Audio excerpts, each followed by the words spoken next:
Hello children, today we will continue the chapter Our Forest and People. Today we will discuss communities dependent on forest produce. Villages that lie close to the forest or in the surrounding areas heavily depend on forest resources for their livelihood.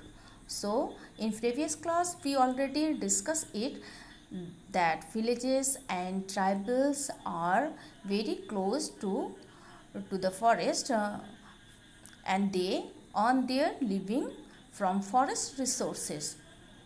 Okay, they use the forest for food, fuel, medicines, fodder for their livestock, building material for their homes and for other products.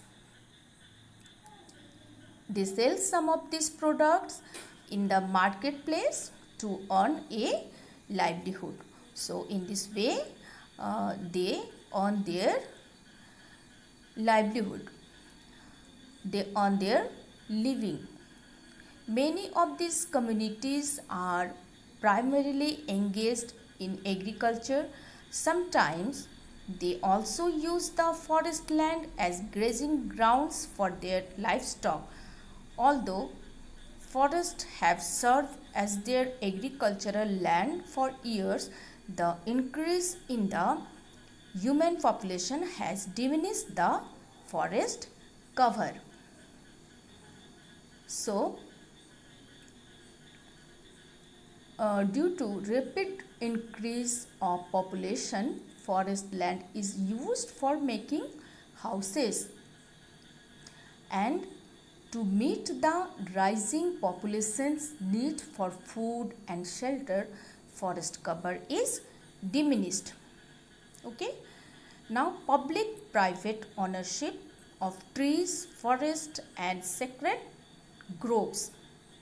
We all have the responsibility to keeping our forest safe.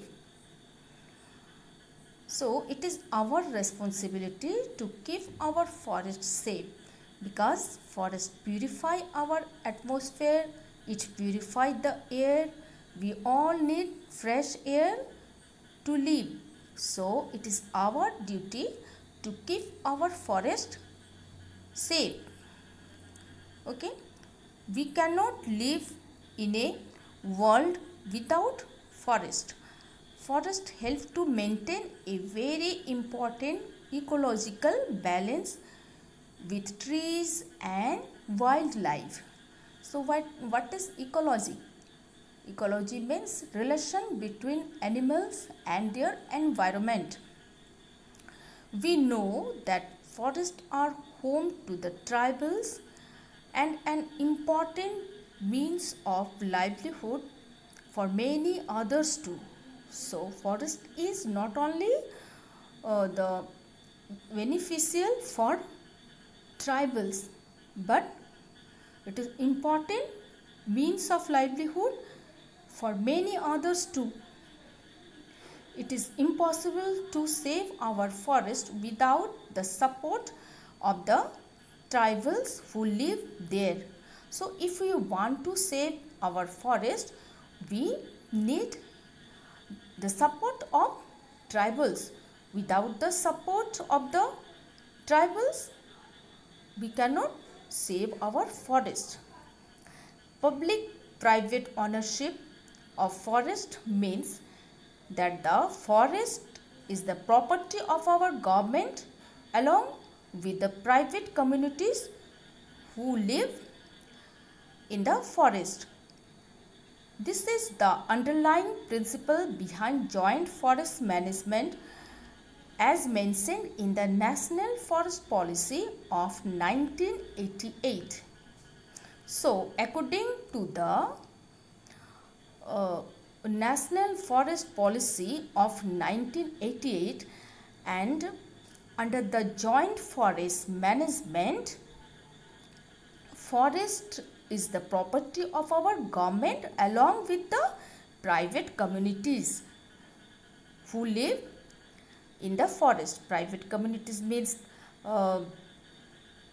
means Adivasis and tribals and villagers. Okay, and the guidelines issued by the government in 1990. Under this, the villagers and tribal communities work with the government to protect the forest. So, in this scheme, the villagers and tribal communities work together with the government to protect the forest. In return, they receive a share of the legalized and organized sale of forest resource. So, in return, they get a share of the legalized and organized sale of forest resources. Under this scheme, forest resources like wood and other products are used for commercial purposes in a careful manner without causing much harm to the forest.